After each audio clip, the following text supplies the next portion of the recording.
तो अगर इनको किसी को भी ये वहम है कि ये प्रोटेस्ट खत्म हो गया, तो जो कल आपने देखा वो मात्र एक टीजर था। अभी पूरी पिक्चर आनी बाकी है और तब तक ये पिक्चर खत्म नहीं होगी जब तक क्लाइमैक्स के रूप में तुम्हारे जो तुम ये सुख भोग रहे हो ना रिजर्वेशन का, उसमें रिफॉर्म नहीं आ जाता।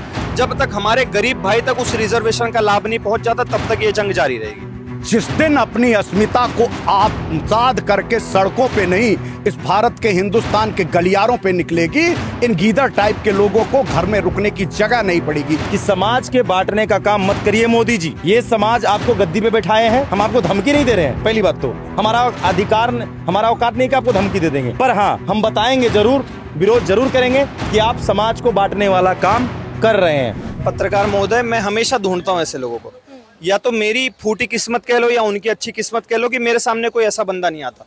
मैं चाहता हूँ मेरे सामने कोई आए, एक नहीं आ सकते, 2 आ जाए, 3 आ जाए और बोले तिलक तराजू और तलवार, इनको मारो जूते चार। फिर मैं बताता हूँ कौन किसको जूते मारता है। इतने से है नहीं, कहीं पर इनका योगदान नजर आता नहीं है। एक मायावती जी ने बड़ा प्रेशर देके सरकार पे इनके नाम से रेजिमेंट बनाया था, युद्ध छोड़ के भाग गए थे और ये चले ब्राह्मणों को जूते मारने। तो बेटा किसी दिन सामने आके डायलॉग मारोगे ना, फिर पता चलेगा कि कौन किसको जूते मारता है। एक और बहुत सोशल मीडिया पर ये कह के कि आपस में फूट पड़ गई है रिजर्वेशन हटाओ की टीम के अंदर, रिजर्वेशन प्रोटेस्ट खत्म हो गया है। ये जो चेहरा मेरे साथ है, ऋषिकेश नाम है इनका, और ऋषिकेश शुक्ला को हम लोग कल से देख रहे हैं। ऋषिकेश आज भी मौजूद है, शाम हो चुकी है, यानी कि 2 दिनों से ये लगातार है। तो ऋषिकेश जो लोग कह रहे हैं कि प्रोटेस्ट खत्म हो गया है, प्रोटेस्ट बट गया है, विभाजित हो गया, आपस में एकता नहीं रही, उन लोगों को आप क्या मैसेज देना चाहते हैं? सरकार महोदय, कोई प्रोटेस्ट विभाजित नहीं हुआ है। पुलिस ने हमारे जितने भी प्रोटेस्टर थे 20 25 गाड़ी भर के उनको ले जाकर डिटेन कर लिया है। तो अगर इनको किसी को भी ये वहम है कि ये प्रोटेस्ट खत्म हो गया, तो जो कल आपने देखा वो मात्र एक टीजर था। अभी पूरी पिक्चर आनी बाकी है और तब तक ये पिक्चर खत्म नहीं होगी जब तक क्लाइमैक्स के रूप में तुम्हारे जो तुम ये सुख भोग रहे हो ना रिजर्वेशन का, उसमें रिफॉर्म नहीं आ जाता। जब तक हमारे गरीब भाई तक उस रिजर्वेशन का लाभ नहीं पहुंच जाता, तब तक ये जंग जारी रहेगी। बहुत अच्छी बात कही आपने, तो मेरा सवाल भी इससे जुड़ा ही रहेगा। रिजर्वेशन किसको मिलना चाहिए? मैम, रिजर्वेशन अगर आपको ब्राह्मणों से इतनी दिक्कत है, आपको स्वर्णों से इतनी दिक्कत है, मत दो रिजर्वेशन, हमें नहीं चाहिए। 80 साल हमने झेला है और झेल लेंगे, हमें दिक्कत नहीं है। लेकिन जो ये टीना डाबी जैसे लोग, ये BR गवई जैसे लोग जो बड़े बड़े पद पर बैठे हुए हैं, वो रिजर्वेशन का आज भी इस्तेमाल कर रहे हैं। उसके कारण में हमारे बहुत सारे SC ST में भी आते बेचारे मुसहर समाज के लोग हैं, उनका ना ही कोई नेता है रिप्रेजेंट करने वाला और ना ही उनको लाभ मिलता है। तो मैं चाहता हूं इन बड़े बड़े लोगों से छीन करके रिजर्वेशन अगर आपको SC ST को ही देना है तो उसको दो, जो सही मामले में बेचारा गरीब है, शोषित है, वंचित है, वो आगे बढ़ नहीं पा रहा। मैं नहीं मांग रहा अपने रिजर्वेशन उसको, लेकिन जो गरीब शोषित वंचित है उसको रिजर्वेशन मिलना चाहिए। बिल्कुल। और ऋषिकेश जी, बीते दिनों जो हुआ प्रोटेस्ट को जबरदस्ती प्रशासन ने लोगों को ये बसों में भर भर के प्रोटेस्ट तोड़ने की कोशिश की गई, लोगों को भगाने की कोशिश की गई।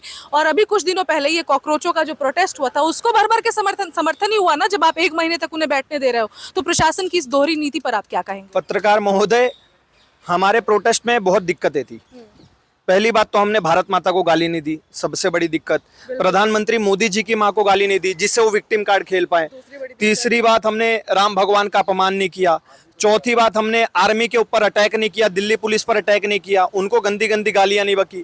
5वीं बात, हमने हनुमान चालीसा का पाठ किया। ये सारी दिक्कतें थी। अगर हम गाली गलौज कर रहे होते तो आज भी हमारा प्रोटेस्ट में बहुत सारे जेनजीज के नाम पे लोग जुड़ जाते हैं, आईसा वाले आ जाते, SFI वाले आ जाते, डफली बजाने लगते, तो हमारे प्रोटेस्ट को और समर्थन मिलता।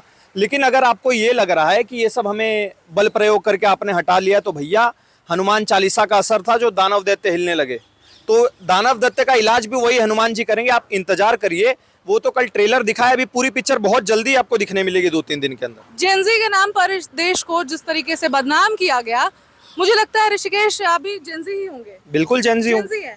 तो ये जेनजी अपने देश के सारे जेनजियों को क्या मैसेज देगा? पहली बात तो ये जितने भी, अब देखोगे आप, लेफ्ट लॉबी बहुत जल्दी एक्टिव हो जाएगी ये दिखाने में कि प्रोटेस्ट खराब हो गया, ब्राह्मण नाकाम हो गए, स्वर्ण समाज हार गया। तो ये आपकी बहुत बड़ी गलतफहमी है। ब्राह्मण समाज वो समाज है भैया जो घास की रोटी खाता है लेकिन युद्ध के मैदान से नहीं भागता है। तो अब हमारी जंग जारी रहेगी और आपको भी, इन लेफ्टियों को भी पता है कि हम अपनी बात मनवा के रहेंगे, क्योंकि 2 सीट से आज 250 सीट पे लाने वाले इस गवर्नमेंट को हम ही है। तो अगर हम चाहें, अगर गवर्नमेंट को आगे बढ़ा सकते तो क्या अपने चेहरे का कोई नेता नहीं ला सकते क्या? तो सरकार तक ये बस एक मैसेज है भैया कि अभी भी आपके पास समय है। 2027 में 5 राज्यों में चुनाव है जिसमें 3 में आपकी सरकार चल रही है। तो अगर आप चाहते हो इसी पेस से आप चलते रहो तो थोड़ा सा हमारा ध्यान दो। जरूर अपना प्रदर्शन यहाँ पे करने आए हैं, ना कि किसी देश विरोधी नारा लगा रहे हैं, ना प्रधानमंत्री जी की माँ को गाली दे रहे हैं, ना उनको गाली दे रहे हैं। तो ये अपराध हमारे साथ क्यों, हमें क्यों इतना प्रताड़ित किया जा रहा है? बताइए, क्या श्रवण होना इस देश में गुनाह है? ना हम लोग किसी को गाली दिए, ना किसी धर्म विरोधी नारा लगाए, ना देश विरोधी नारा लगाए, लेकिन फिर भी हमें हमारा अधिकार नहीं मिल रहा है। ये देखिए, ये ब्लड निकला है। अगर इतना ब्लड किसी को निकल जाए तो हमारे ऊपर FIR हो जाएगा, हाफ मर्डर का केस किया जाता है। कानून द्वारा अलाउ नहीं कर रहे हैं, इसके लिए बोल रहे हैं कि ऊपर से परमिशन नहीं है। ऊपर कौन बैठा है? योगी जी हैं, सॉरी मोदी जी हैं और अमित शाह जी। मतलब ये तानाशाही कर रहे हैं, क्यों नहीं दे रहे हैं? इसका कोई एक ऐसा कारण बता दे। बाहर अंदर जाने नहीं दे रहे हैं। मैं देखने आया था, मैं अपना समर्थन देने आया था। मैं कोई नेता इसके नहीं, मैं इंडिविजुअल, ये समझो मैं खुद चाहता हूं अकेले, इसलिए मैं आया हूं। किसी के बुलाने से नहीं आया हूं। मैं रोज आऊंगा और जब तक ये आंदोलन चलेगा, और मैं ये चाहता हूं कि कोई स्वस्थ नेतृत्व मिले तो उसके पीछे पूरी जनता आने को राजी है। बस ये है कि ये कोई राजनीति के हम शिकार ना हो और आपसी मतभेद ना हो और श्रेय लेने की जो भावना है, इसको सारे नेता पीछे करें। क्यों चाहते हैं? एक तो जो UGC का भी आया है, ये जो हमारा भाईचारा है, हमारे बच्चे जो उसमें जाएंगे यूनिवर्सिटी में, तो ये प्रताड़ित होंगे कुल मिला के, क्योंकि हमने भी 2-4 केस भोगा है पहले।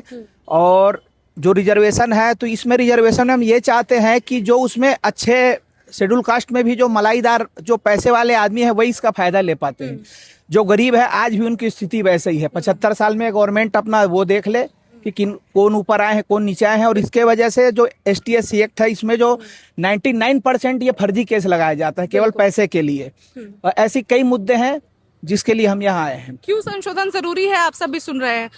क्या अभी प्रोटेस्ट में आए? जी, मैं भी प्रोटेस्ट में आया हूँ। मैं पटेल नगर दिल्ली से आया हूँ। मेरा नाम राकेश सिंह है। मैं किसी के बुलाने से नहीं आया हूँ, खुद ही अपने समाज को सपोर्ट करने के लिए यहाँ पे आए हैं। तो आप क्यों इसमें रिफॉर्म चाहते हैं?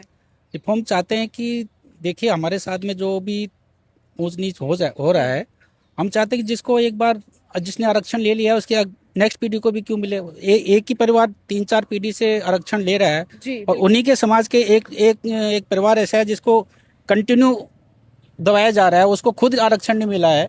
तो जिसको मिल गया उसको छोड़ देना चाहिए, जिसको नहीं मिला है उसको आगे दे देना चाहिए, ताकि वो भी ऊपर आए।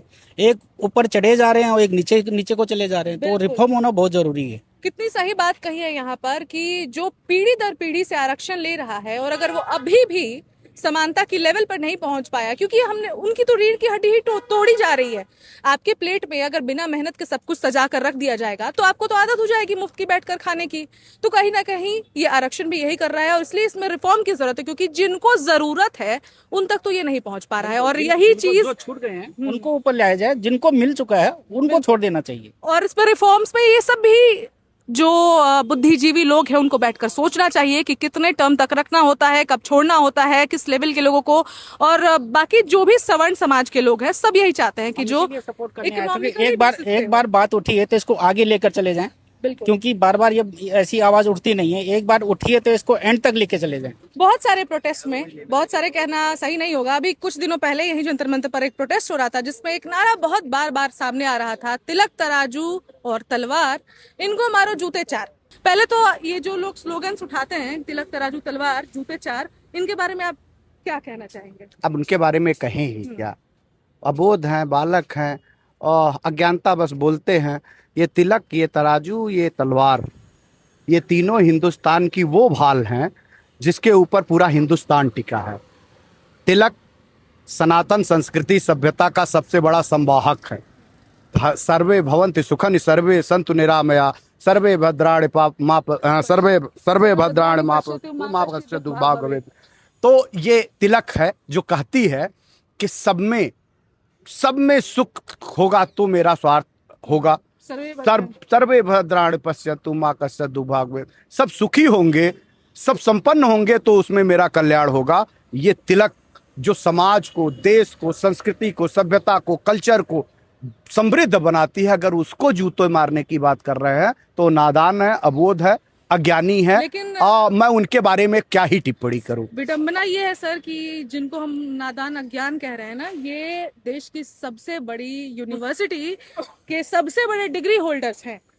सबसे बड़ी यूनिवर्सिटी जो हमारे टैक्सेस से चलती है देश में, और ये वहां के लोग हैं जो खुलेआम बोलते हैं। और ये मैं सवाल इसलिए उठा रही हूँ क्योंकि वैसे लोगों को इन बसों में भर के डिटेन नहीं किया गया 1 महीनों तक, लेकिन यहाँ पर जब सवर्ण के जो लोग हैं, सवर्ण जब यहाँ पर इकट्ठा हुए पूरे देश से भर के आए, तो उनको एक दिन में ऐसे उठाया गया जैसे वो आतंकवादी हो। ऐसा क्यों? देखिए, देश में सवर्णों को कोई संवैधानिक अधिकार है ही नहीं है। वो तो कानून में ही लिख दिया गया है कि अगर ये लोग अपने अधिकारों से कुछ ज्यादा की मांग करेंगे तो उनको आतंकवादी ही करार कर दे दिया जाएगा। तो भारत के संविधान में उनको तो कोई ऐसी व्यवस्था है नहीं, सिर्फ वोट डालने का अधिकार है। वो भी अधिकार इस नाते बनाया गया है कि उनके नेताओं को सदनों में पहुंचाना है, उनका बस चले तो वो हमसे वोट भी ना लें और हमारी जमीन जायदादों को पहले भी छीन लिया था, अब हमारे परिवार घर बच्चों को भी छीनने की कोशिश कर दे। वो तो हम सवर्ण शेर हैं। जंगल में शेर जो रहता है ना, वो अपने दम पे रहता है, जंगल के गीदड़ों के दम पे नहीं रहता है। तो भारत में जो सवर्ण है ना, वो अपने दम पे इस भारत में है और भारत के अस्मिता, सभ्यता और कल्चर उनके रग रग में बसी है। इस नाते वो भारत की संस्कृति को प्रेम करते हैं, भारत की सभ्यता को प्रेम करते हैं, भारतीयता को प्रेम करते हैं और भारत में रहने वाले इन तमाम तरीके से क्या कह दूं मैं उनको, कीड़े पतवार को भी अंगीकार किए रहते हैं। ये कीड़े के पतवार है। और जब जो कह रही हैं आप सबसे बड़ी यूनिवर्सिटी है वो, मैं उस यूनिवर्सिटी को यूनिवर्सिटी मानता ही नहीं हूं जहां पे जाति, धर्म, लिंग, भेदभाव करने के वातावरण के माहौल का क्रिएट कराया जाता हो। वो पढ़े लिखे हो ही नहीं सकते। हमारी जो संस्कृति और सभ्यता थी वो हमारी बनारस में बसती है। बनारस की वो धरती जहां पे हिंदू विश्वविद्यालय के रूप में संस्कृत महाविद्यालय मदन मोहन मालवीय जी जैसे लोगों ने एक एक रुपए, एक एक तिनके से खड़ा किया है, वो संस्कृति, सभ्यता और कल्चर का है। वहां से निकले बच्चे कभी असंस्कारी हो तो बता दीजिए? वो नहीं है, वो हमारे भारतीय हैं, वो हमारे यूनिवर्सिटी के प्रोडक्ट हम हैं। उसी यूनिवर्सिटी तो निश्चित बीएचयू से पढ़ी है, तो बीएचयू से पढ़ी होने वाली महिला लड़की वो कितनी संस्कारी होगी? तो मुझे लगता है कि आपके परिवार से, आपके कल्चर से, आपके रहने से दिखाई दे रहा। तो आपको भी बुरा लगेगा जो कहेगा कि तिलक को, तराजू को, तलवार को, इस तराजू को, जिस तराजू को जब आजादी के दीवाने सर पे कफन बांध करके निकले हों, उनको पैसे की कमी आई हो, तो इस देश को भामा शाह जैसे लोगों ने अपने पैसे से सींच करके इस आजादी को बड़ा करने में महत्वपूर्ण भूमिका दिया। उस तराजू को गाली देते हो, उस तलवार को गाली देते हो, जिस तलवार की 650 रियायतों से ज्यादा रियासतें एक पल में हिंदुस्तान की आजादी के लिए, हिंदुस्तान के 140 करोड़ की आवाम के लिए ऐसे हमारे राजा महाराजाओं ने कोई भी अपेक्षाएं नहीं करी। चाहते तो उस समय मंत्री का पद मांग लेते, चाहते तो बाइलाज में दर्ज करा देते कि जब तक जीवित रहेंगे तब तक हमारे परिवार में एक मंत्री और मंत्रित्व पद या विधायक और सांसद रहेगा, तब हम आपको सत्ता में समर्पित होकर के ये राजपाट समझेंगे। जिस जगह आप खड़ी हैं, जिस इलाके में आप खड़ी है, जिस भारतवर्ष के इलाके में खड़ी है, वो धरती हमारे उन क्षत्रिय वीर सूरवीरों के परिवारों की है, जमीनें हमारे उन परिवारों की है, उन तलवारों के बल पे जीती गई वो जमीनें हैं जिसको हमने भारत के उन प्रत्येक अनपढ़ गंवार लोग जो जाति, धर्म, मजहब के आधार पर लोगों को बांटने की बात करते हैं, उनको कहने खरपतवार की तरह जो निकल करके जेएनयू के से निकले हुए हैं, जो अपने आप को डिग्री कहते हैं, थू है ऐसी डिग्री पे जो समाज को तोड़ता हो, जातीयता फैलाता हो और नफरत के बीज बोता है। ऐसे लोग समाज में और हिंदुस्तान के लोग हो ही नहीं सकते। और मुझे लगता है कि इससे ज्यादा किसी को कुछ बोलने की जरूरत नहीं है। तिलक, तराजू और तलवार ने क्या किया है और वो क्या करते हैं आप लोगों को बहुत अच्छे से पता चल गया, और सरकार तक को आज समझ में आ गया। जब यही तिलक, तराजू, तलवार जब जंतर मंतर पर इकट्ठा हुई तो सरकार के पसीने छूट गए। और सुन लीजिए जी, यही तिलक और तराजू और तलवार जिस दिन अपनी अस्मिता को आत्मसात करके सड़कों पे नहीं, इस भारत के, हिंदुस्तान के गलियारों पे निकलेगी, इन गीदड़ टाइप के लोगों को घर में रुकने की जगह नहीं पड़ेगी। हमारे बाप दादाओं ने जमीनें दी हैं, हमारे लोगों ने कुर्बानियां दी है। गोलियां हमारे सीने पे मंगल पांडे, चंद्रशेखर आजाद, नेताजी सुभाष चंद्र बोस, महाराणा प्रताप जैसे तमाम क्रांतिकारी साथियों ने अपने प्राणों की कुर्बानी दी है। जब अपने बच्चों के परिवार के लोगों के ऊपर आंच आएगी और उसके संरक्षण की बात आएगी तो तलवारें भी निकलेंगी, तिलक भी लगेगा, फरसे भी उठेंगे और वही भामाशाह लोग निकल करके आएंगे, जितना पैसा लुटाना होगा लुटा देंगे, लेकिन अपनी अस्मिता को मिटने नहीं देंगे। हम इस बिल के विरोध में आए हैं, किसको रिटर्न लिया जाए। ओबीसी वाले हम। देखिए, पहली बात तो ये कानून बिल्कुल जो आया है ना, सिर्फ बांटने का काम है और कुछ भी नहीं है। पहले भी बांटने का काम हुआ कांग्रेस शासन सरकार में, और बीजेपी भी वही कहीं ना कहीं वही काम करने जा रहे हैं। तो इससे क्या होता है कि अगर समाज बटेगा ना, तो हम 36 बिरादरी जितने हैं ना, वो खंड खंड हो जाएंगे। कभी भी अखंड भारत नहीं हो पाएगा फिर, अगर हम बटते हैं तो भारत सरकार को हम खास करके, मोदी जी को खास करके कहना चाहते हैं कि ये काला कानून को आप रिटर्न लीजिए। ये देश के हित के लिए बहुत भले का चीज है। और दूसरा चीज कि हमारे समाज बट ना पाए। रही बात कि जिसको आरक्षण मिलना चाहिए, किसको क्या मिलना चाहिए, वो आपके पास पावर है। आरक्षण उसको भी मिलना चाहिए जो ब्राह्मण गरीब है, जो क्षत्रिय गरीब है, जो ओबीसी के बंदे गरीब है। हमें कितना परसेंट मिलता है आरक्षण? 27%। 27% में हमारी आबादी कितना है? 52%। और 52% में जाति कितने आते हैं? 2500 जाति आते हैं। हमें क्या मिल रहा है?